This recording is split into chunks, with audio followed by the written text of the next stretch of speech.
Hello everyone. ಪ್ರಶ್ನೆ ಸಂಖ್ಯೆ 18 ಗಮನಿಸಿ. ಇದು 1 ಅಂಕದ ಪ್ರಶ್ನೆಯಾಗಿದೆ. ಕಾರ್ಬನ್ ಸಂಯುಕ್ತಗಳ ಒಂದು ಗುಂಪಿನ ಮೊದಲನೇ ಸದಸ್ಯ CH3Cl ಆಗಿದೆ. ಈ ಗುಂಪಿನ ಮೂರನೇ ಸದಸ್ಯ ಸಂಯುಕ್ತದ ಅಣುಸೂತ್ರ ಮತ್ತು ಹೆಸರನ್ನು ಬರೆಯಿರಿ. ಇದೇನಿದೆ ಅನುರೂಪ ಶ್ರೇಣಿಯ ಮೇಲೆ ಕೇಳಿರುವಂತಹ ಪ್ರಶ್ನೆಯಾಗಿದೆ. ಅನುರೂಪ ಶ್ರೇಣಿ ಅಂದ್ರೆ ಏನು? ಈಗ ಒಂದೇ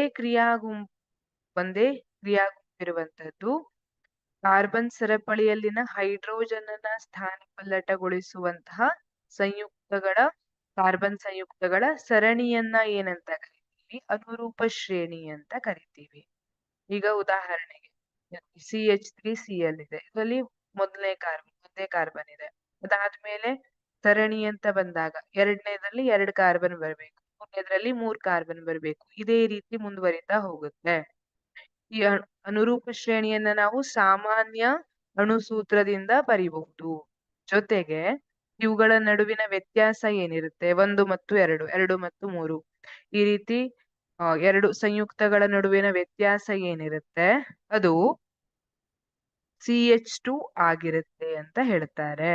ಈಗ ಕಾರ್ಬನ್ ಸಂಯುಕ್ತಗಳ ಒಂದು ಗುಂಪಿನ ಮೊದಲನೇ ಸದಸ್ಯ CH3Cl ಆಗಿದೆ.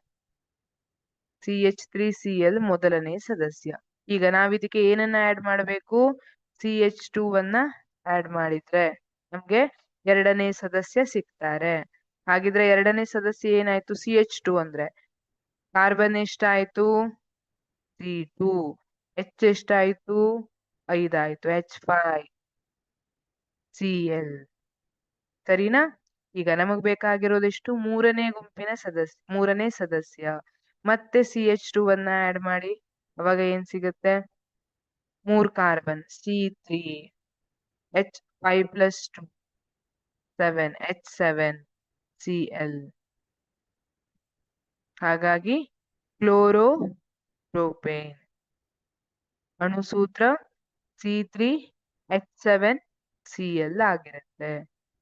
ಕಾರ್ಬನ್ ಸಂಯುಕ್ತಗಳ ಒಂದು ಗುಂಪಿನ ಮೊದಲನೇ ಸದಸ್ಯ CH3Cl ಆಗಿದ್ರೆ ಮೂರನೇ ಸದಸ್ಯ ಕ್ಲೋರೋಪ್ರೋಪೇನ್ ಆಗಿರುತ್ತೆ. ಪ್ರೋಪ್ ಅಂದ್ರೆ 3 ಕಾರ್ಬನ್ ಅನ್ನ ಇಂಡಿಕೇಟ್ ಮಾಡುತ್ತೆ ಅಲ್ವಾ? ಕ್ಲೋರಿನ್ ಇದೆ, ಸೊ ಕ್ಲೋರೋಪ್ರೋಪೇನ್. ಅಣುಸೂತ್ರ C3H7Cl. ಇಲ್ಲಿ ಹೈಡ್ರೋಜನ್ ಅನ್ನ ಕ್ಲೋರಿನ್ ಸ್ಥಾನಪಲ್ಲಟಗೊಳಿಸಿದೆ ಅಲ್ವಾ? ಹಾಗಾಗಿ ಇದು ಕೂಡ ಒಂದು ಅನುರೂಪ ಶ್ರೇಣಿಗೆ ಉದಾಹರಣೆ ಆಗಿದೆ. Thank you.